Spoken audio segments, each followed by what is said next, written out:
ļoti laimīgs laiks. Tās ir veselas 2 dienas, kuras es varu pavadīt kopā ar rakstiem. Tad es dabūju rakties un meklēt no jauna. Un tajā mācībā, kad mēs abi kopā tiesam, es un skolotājs, un tā es ievicinu mieru savā sirdī un visapkārt.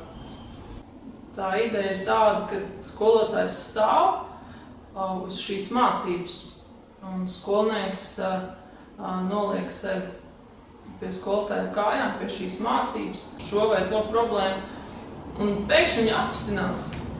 Tas tavs ego, viņš tā kā dabūt tādu, drusku sitienu zem jostas vietas, lai tas dievišķais, lai viņš varētu mani ienākt, lai viņš varētu atrast vietu.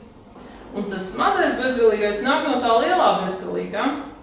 Un tad, kad paņem nost to mazo bezgalīgo, paliek tas lielais bezgalīgais.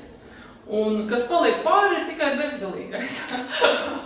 Principā, veidā es esmu izstāstījusi visu, var taisīt mapīt ciet un iet mājās. Bet, šodien mēs ņemsim pirmo tekstu. Juhu!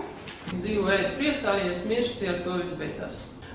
Principā Šankaračāri nodzīvo līdz 32 gadiem, bet viņš ir tas, ko mēs mūsdienās varētu saukt par wunderkīgu.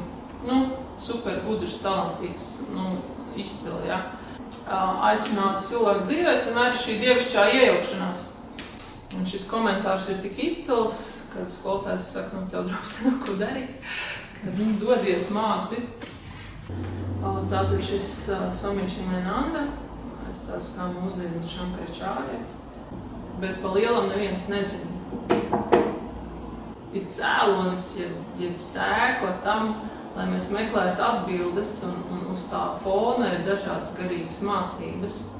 Lai arī kādas kļūdas es esmu pieļāvis pagātnē, piedod lūdzu tās visas, ak žēlstības pilnais.